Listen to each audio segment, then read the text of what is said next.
सुबह से रवि ने अपनी सारी पैकिंग कर ली थी। एक एक करके वो अपनी सारी जरूरत की चीजें अपने बैग में रख रहा था। तभी उसकी माँ उससे पूछती है, अरे रवि, आज तो तुम बड़ी जल्दी उठ गए। मुझे तो तुम्हारी एक कॉलेज ट्रिप में कुछ गड़बड़ लग रही है। क्या गड़बड़? भला इसमें क्या गड़बड़ होगी माँ? हम सब कॉलेज के बच्चे एक साथ जा रहे हैं, वो भी टीचर के साथ। आप तो हमेशा ही मुझ पर शक करती रहती हो। क्योंकि तुम हमेशा सभी काम उल्टे करते हो रवि। देखो, मैं बताए दे रही हूँ, ध्यान से जाना और ध्यान से वापस आना। पहाड़ों पर जाना कोई खेल नहीं है। अरे हाँ मेरी माँ, बिल्कुल चिंता मत करो। चलो अब मैं जा रहा हूँ, ठीक है? रवि बैग लेकर घर से निकल जाता है। थोड़ी दूर चलने के बाद देखता है कि आगे वाली गली में ही उसके दोस्त मीनाक्षी और श्याम खड़े थे। तीनों एक दूसरे को देखकर जोर से हंसते हैं। हम तीनों यहाँ पहुंच गए दोस्तों, यानी हम तीनों जा रहे हैं अपनी फेक कॉलेज ट्रिप पर। ये अरे मीनाक्षी, फेक का है? कॉलेज वाले भी तो ट्रिप पर जा ही रहे हैं, बस हम उनसे थोड़ा अलग जाएंगे और खुद की धमाकेदार ट्रिप करेंगे। हाँ, वैसे भी हम कोई छोटे बच्चे थोड़ी हैं जो ट्रिप पर ये प्रोफेसर लोग के पीछे पीछे घूमेंगे और रात को 8 बजते ही सो जाएंगे। अरे ट्रिप पर जाना है तो अच्छे से एंजॉय करेंगे, अपनी जिंदगी जिएंगे यार। तो चलो फिर दोस्तों, वरना हमारी बस छूट जाएगी। मीनाक्षी, रवि और श्याम ने अपने घर पर झूठ बोला था कि वो कॉलेज वालों के साथ ट्रिप पर जा रहे थे, जबकि सच तो कुछ और ही था। और उन्हें नहीं पता था कि उनकी ये गलती उनके लिए कितनी भयानक साबित होने वाली थी। तीनों ने फैसला किया था कि वो उत्तराखंड के कंडोली नाम के गांव जाएंगे। ये सुंदर गांव पहाड़ पर था। रवि ने पहले ही सब कुछ ऑनलाइन चेक कर लिया था। पूरे गांव में सिर्फ एक ही कॉटेज था जो अक्सर खाली रहता था। रवि ने कॉटेज के मालिक को फोन करके बुकिंग भी करा ली थी। देखो दोस्तों, पहाड़ दिखने लगे। तुम दोनों एक्साइटेड हो ना अपनी इस ट्रिप के लिए? मगर रवि श्याम और मीनाक्षी की बातों पर ध्यान नहीं दे रहा था। ऐसे वीरान पहाड़ की चोटियां उसने पहले कभी नहीं देखी थी। दूर दूर तक गांव दिखाई नहीं दे रहे थे। ये सब रवि को बड़ा अच्छा लग रहा था। पूरे 6 घंटे के सफर के बाद रवि, श्याम और मीनाक्षी अपने स्टॉप पर पहुंच जाते हैं। बाहर शाम का अंधेरा आसमान में छाने लगा है और जैसे ही वो लोग बस से उतरते हैं, यहाँ तो घर नहीं दिखाई दे रहे हैं रवि, और ना ही कोई गांव वाला। बस ने हमें काफी पहले उतार दिया क्या? अरे नहीं श्यामू, हम सही उतरे हैं। गांव तक जाने के लिए ये जंगल वाले रास्ते से थोड़ा चलना पड़ेगा और फिर हमें हमारा कॉटेज दिख जाएगा। अच्छा, फिर तो जल्दी चलो, इससे पहले ज्यादा अंधेरा हो।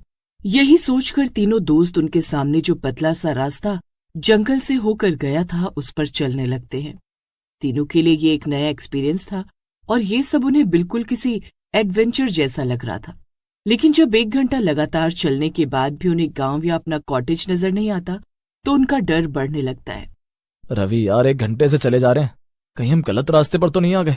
कहीं इस जंगल में भटक तो नहीं गए? अरे भटक नहीं सकते श्यामू, लौटने का एक ही रास्ता है। अगर लगेगा भटक रहे हैं तो वापस चलेंगे, मगर मुझे लगता है हम सही जा रहे हैं। थोड़ा और दूर चलने के बाद रवि, मीनाक्षी और श्यामू को एक बोर्ड दिखाई देता है। उस पर लिखा था माया कॉटेज, थोड़ी दूर पर। अरे तूने सही कहा था रवि, वो देख अपने कॉटेज का बोर्ड आखिरकार मिल ही गया। क्या क्या हमारे कॉटेज का यही नाम था? रुको अभी फोन में चेक कर लेता हूँ। रवि फोन खोलता है मगर उसमें बिल्कुल नेटवर्क नहीं था। तभी तेज बादल गरजते हैं और तीनों दोस्त सहम जाते हैं। यही नाम तो बताया था ना तुमने रवि? और देखो, ये पहाड़ी इलाका है, कहीं बारिश शुरू हो गई और कुछ अनहोनी हो गई तो लेने के देने पड़ जाएंगे। चलो जल्दी वहां चलते हैं। रवि को मीनाक्षी की बात सही लगती है, क्योंकि अगर यहाँ कुछ होता तब उनके घर वालों को भी उनके बारे में कभी पता न चलता। यही सोचकर तीनों दोस्त उस कॉटेज की तरफ चल देते हैं। थोड़ा आगे चलते ही उन्हें एक छोटा सा कॉटेज दिखाई देता है जिसकी हालत कुछ खास अच्छी तो नहीं थी। और इस वक्त मीनाक्षी, रवि, श्यामू को कुछ ना होने से यही बेहतर लग रहा था। कमाल है, फोन की तस्वीरों में तो एकदम नया सा लग रहा था और ये यहाँ सामने से कितना भूतिया सा लग रहा है। एक ही दिन में जाने हम कितने एडवेंचर करेंगे। पहले तो ट्रैकिंग कर ली और अब ये भूतिया कॉटेज में स्टे। अरे श्यामू, शुभ शुभ बोलो ना। तीनों बातें कर ही रहे थे कि तभी कॉटेज का दरवाजा खुलता है और एक बूढ़ी औरत बाहर निकलती है। ये देखकर तीनों एकदम चुप हो जाते हैं। तीनों के पास आकर वो दबी आवाज में कहती है, तुम तीनों का कमरा तैयार है। बारिश शुरू हो इसके पहले अंदर आ जाओ। सारी जरूरत की चीजें कॉटेज में ही मिल। इतना कहकर औरत दोबारा अंदर चली जाती है। तीनों उस औरत के पीछे अंदर जाते हैं। कॉटेज की एंट्रेंस किसी पुराने घर जैसी थी। वहीं पीछे एक छोटा सा दरवाजा था। तीनों वहीं खड़े हो जाते हैं और उस औरत के दोबारा आने का इंतजार करने लगते हैं। तभी अचानक से रिसेप्शन के पीछे जो दरवाजा था वो खुल जाता है और वही औरत वहां आ जाती है। उसके हाथ में एक ट्रे था। इसमें तुम्हारे कमरे की चाबियां हैं और नाश्ता। ओह वाह वाह आंटी, आपका शुक्रिया, हमें इसी की जरूरत थी। हॉल के आखिर में 3 कमरे हैं, तीनों आपस में जुड़े हुए हैं। अच्छा ठीक है आंटी, मैं जा रही हूँ, अपना ध्यान रखना। इतना कहकर औरत घूंघट को थोड़ा उठाती है और तीनों की तरफ मुस्कुराते हुए देखती है। उसकी मुस्कान बहुत अजीब थी, इतनी अजीब कि रवि को बेचैनी होने लगती है, मगर वो कुछ कहता इससे पहले औरत वापस उसी दरवाजे से जाने लगती है। क्या अभी यहाँ कॉटेज में और कोई नहीं है? और क्या पहले यहाँ कोई नहीं रुका? औरत बिना पीछे मुड़े कहती है, रुके थे, चले गए, अब तुम लोग जाओ। इतना कहकर वो औरत उस दरवाजे को खोलकर अंदर चली जाती है। श्यामू, रवि, मीनाक्षी एक दूसरे की तरफ देखते हैं। उन्हें थोड़ा अजीब तो लगता है, मगर फिर भी वो अपने कमरों में चले जाते हैं। जब रवि फ्रेश होकर बाथरूम से निकलता है तो थोड़ी देर बाद रवि के दरवाजे पर कोई दस्तक देता है। अरे अब तो सोने का वक्त हो गया। रवि दरवाजा खोलता है तो बाहर मीनाक्षी और श्याम खड़े थे और मीनाक्षी कुछ डरी हुई सी लग रही थी। अरे क्या हुआ, तुम दोनों यहाँ? दोनों कमरे के अंदर जाते हैं और दरवाजा बंद कर देते हैं। मुझे यहाँ कुछ ठीक नहीं लग रहा रवि। जब मैं अपने कमरे में गई तो मुझे नींद आने लगी, इसलिए मैं सो गई। मगर फिर मैंने एक बहुत डरावना सपना देखा जिसमें हम इसी कॉटेज में थे। यही 3 कमरे थे, ये तुम्हारा कमरा, श्याम का कमरा और मेरा, लेकिन हम तीनों फांसी पर लटके हुए थे। हम मर चुके थे। क्या? चुप हो जाओ मीनाक्षी, ये सिर्फ एक सपना था।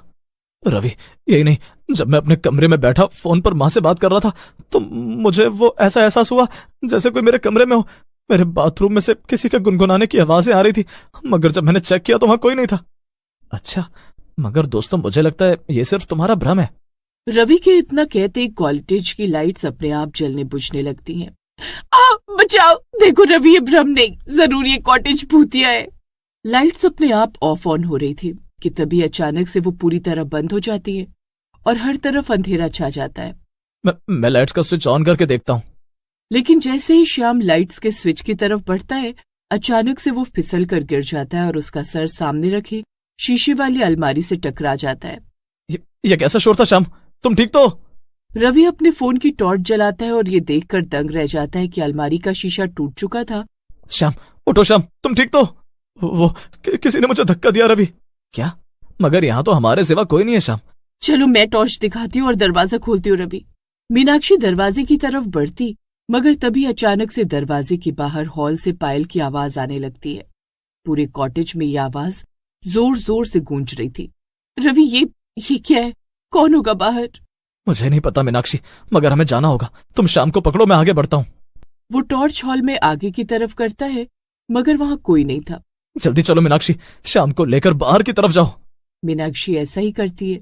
रवि की धड़कन तेज हो जाती है और वो जल्दी से आगे बढ़ता है। मीनाक्षी और श्याम कॉटेज के एंट्रेंस तक पहुंच गए थे। वो भी आगे बढ़ता है, लेकिन देखता है कि रिसेप्शन के पीछे वाला दरवाजा जहां वो बूढ़ी औरत गई थी वो खुला हुआ था और अंदर से रोशनी आ रही थी। चलो रवि, अब फिर हमें वापस ही आना होगा। तुम चलो मीनाक्षी, मैं अभी आया। रवि धीमे से वो दरवाजा खोलता है और सामने का नजारा देखकर चौंक जाता है। कमरा पूरा खाली था, मगर वहां जमीन पर कुछ मोमबत्तियां रखी हुई थी। आउट ऐसे गोल निशान बने हुए जिन्हें देखकर ऐसा लग रहा था कि जैसे वहां जादू टोना किया गया हो। रवि उल्टे पांव वहां से भागता है और बाहर निकलकर मीनाक्षी, श्याम को भी कहता है, चलो जल्दी चलो, हम यहाँ दोबारा कभी नहीं लौटेंगे, इस गांव में भी नहीं। तीनों एक साथ दूसरी तरफ भागते हैं।